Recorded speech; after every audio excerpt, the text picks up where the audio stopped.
I'm truly grateful to God for not only preserving my life, but for also giving me the mother that He did.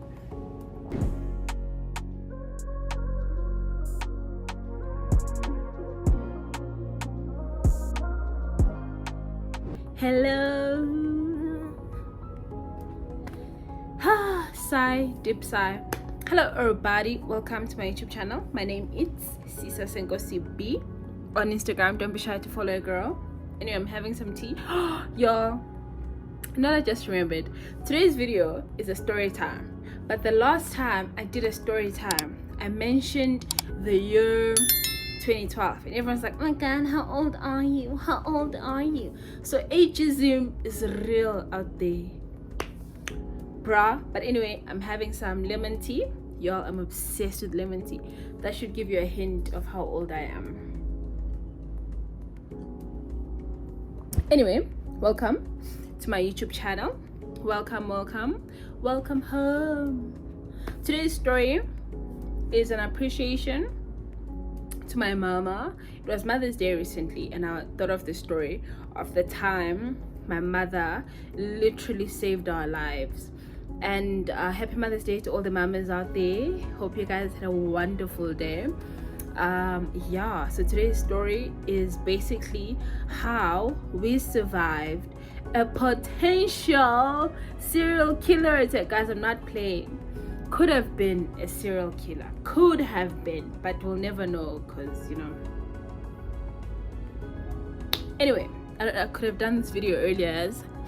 I could have done this video much earlier because I've been home the whole day today, but life happened. Here we are. Anyway, the story is set in a year which I will not mention, but I was 11 years old. I will give a backstory just for context. You know, when I was 11, my father passed on. We stayed in Yeovil. Yeovil is a city in Johannesburg. It's a town, I think. What is the difference? Anyway, Yeovil is in Joburg. Okay, yeah. When we stayed in Yeovil, it was still fine, guys. It's not, yeah. Anyway, I'm not going to Yeovil, but we stayed in Yeovil in a house, and this house had like a cottage at the back. But then when my dad passed on, 2002, we had to move to the back cottage because my uncle bought the main house we're staying in. And then so we basically didn't have a house to say, we didn't have a home to say, because my mom was a stay-at-home wife, and my dad was the only one working at the time. So when my dad passed on, we literally like lost income, so we didn't really have anything, you know, coming in. So anyway, my mom really worked very hard to make sure that I had food, I had clothes, and all of that good stuff. I was so grateful to her. But today's story started when we had moved to the back cottage, which literally the rent, guys, let me tell you, in life, aim to have your own things, whether it's financial, whether it's financial, dependent financially, or don't depend on other people financially. Because at that point we depended on my uncle to let us stay, because we thought he would let us stay for free. Just no, I don't know if it's entitlement on our part, but it just felt like my dad just died. You know, my mom doesn't work. Can we at least have like a month, you know, just to adjust, you know, just so we can get a job and all of that good stuff. But anyway, that didn't happen. Then my mom had to pay rent, but the rent would like increase every month. But that's a story for another day also. That's not the story I'm telling today. So in this cottage, there was one room. Literally think of like one room. The kitchen is like a makeshift kitchen where you buy those 2 plate stoves from like ShopRite. Those 2 plate stoves, and then there was the bed. The only thing we could fit in was like the bed, the display thingy, and all our other furniture was outside the room, because it couldn't fit in this room. That's how small it was. Literally, it was such a small room. Like my bedroom is bigger than that room, and we all had to, my mom and I, to stay in that room together. And then the bathroom was outside, like you had to walk. The next room was the bathroom. So anyway, one night, I wake up, because now I sleep. One thing about the Lord's baby, she sleeps. I sleep, guys. Yo. So anyway, it's like 3 a.m. I wake up, and my mom actually wakes me up. She's like, girl, didn't say that, I can't remember what exactly she said, but she was like, my baby, wake up, baby girl. I assume that's what she said. But anyway, my mom wakes me up, and then because I was really asleep, I couldn't asleep at 3 a.m. bruh. Like 3 a.m. grade 7 showing me flames, so I need to sleep and rest. So anyway, I wake up, and my mom is by the door of our one room. She's there holding on for dear life. She's like, there's someone outside. So immediately I'm awake, even though when she spoke to me initially, I was not, when you're sleeping, like between, but when she says that, I immediately wake up, like I'm full on, like, oh my god, what's going on, and then my mom says, go to the window. There was one window. There was the door and the window.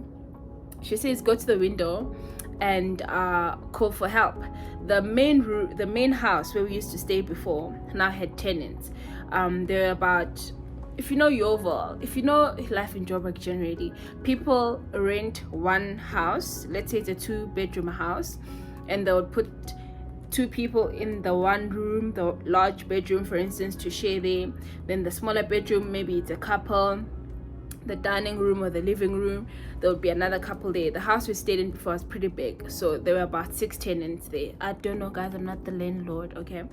So anyway, I'm now by the window. My mom's like, shout for help so that the main house can come and help us.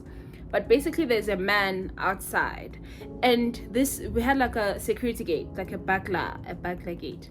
So this man is fighting for dear life to get through, to get inside, but it's just me and my mom in this room, but then I'm shouting by the window. I'm shouting, guys, and I tell you, I am screaming at the top of my lungs for help. But what they do in the main house, they switch on the outside light. So the only thing they do is switch on the outside light. I understand you're scared, we're all scared, okay? So, but anyway, 10 minutes goes by, no one comes out. My mom's like, call your uncle. My uncle, who had bought the house, stayed in Orange Grove. If you know Yeovil, Orange Grove is like a 10-minute drive.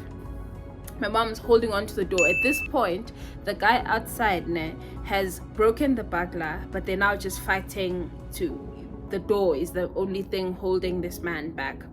My mom still holding on to the door. I take her phone, call my uncle. I'm like, hey, come through, emergency, help.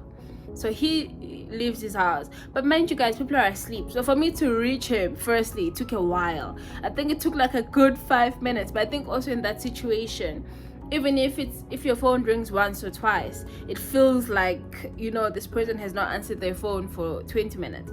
So it was a while. So anyway, my mom holds on. We get a hold of my uncle. My uncle starts making his way, I assume, and then my mom's still holding the door. I continue shouting for help by the window. Eventually, after about 15 minutes, my uncle arrives. But when he arrives with the cops. He says that when he got to the gate, he heard a lot of noise, like he could hear someone breaking in, but he was afraid also to come in alone. So he went to the police station, which was down the road, and came with the cops. Thank God also the cops were able to come with him immediately. So when the cops came, the guy just ran off, but we found like a bunch of bottles. He had like a crowbar. Just had a bunch of things, But then as they were talking, I was like, oh my God, I remember this man. So the house next door, guys, the stories everywhere, but I hope you're still with me. But a few days before this, I'd actually seen a man by the fence. There was like a fence in front of this one room now. This one room, by the door, there's a fence separating the house next door to our house. It was like a wooden, what is it called? Picket? Yinle, where people are like, I want to leave a white picket fence. People's dream houses, Leo. But Yona was wood. It was not white. It was wood and long. So think of that type of fence. So I see this man looking. I think I was cooking dinner, if I'm not mistaken. So this man is there. So I tell my mom, hey mom, there's someone there. But my mom looks, she didn't see anyone. So I was like, whatever, maybe it's just a neighbor smoking, you know. So anyway, the attack happened like a few weeks after that. But I thought of that story recently. I was like, oh my god, you know, because let me tell you, I have been wishing mentally, like I have been at zero, guys, zero. And then I remembered that story. I think when Mother's Day came, I remember that, and I was like, the Lord has really done a great thing for me and with me. But I think also when life is challenging, or when a situation seems bleak and hard, many of us are like, oh my god, am I ever gonna make it out?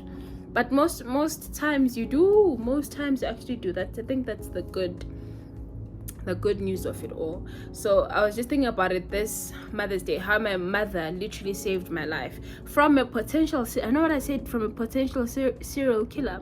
It's because I love, on YouTube, I watch a lot of content. Like I watch a bunch of things, from story times to home renos, all of those things. But one of the other things I really watch a lot are like true crime videos. And there's a YouTuber here on YouTube. Her name is Nicole. I love her content so much.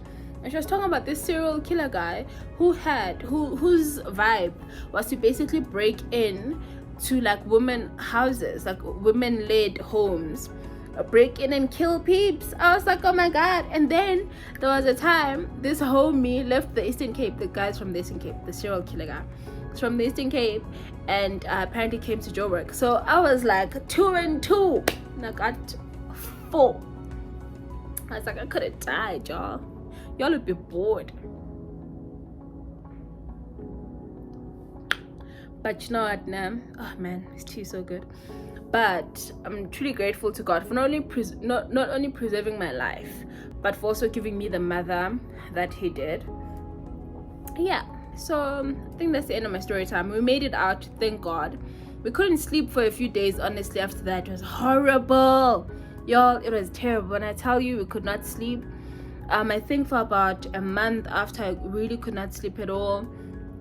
But we moved eventually. We had to move out. I feel like it was just so hard to leave a home that I'd known. I mean, I'd stayed there for 11 years of my life. So for us to just up and leave, I think even the other reason we went to the backwoods, it was just so hard to leave the life we had, just a month before my dad died. So it was just very hard to adjust. But yeah, we have adjusted since then. My window is opened, it's not a ghost. But yeah, we've adjusted since then. And man, the Lord has done beautiful things, and I'm grateful for all the things he's done for me, through me, with me, all of that good stuff. Yeah, so thank you for watching this video.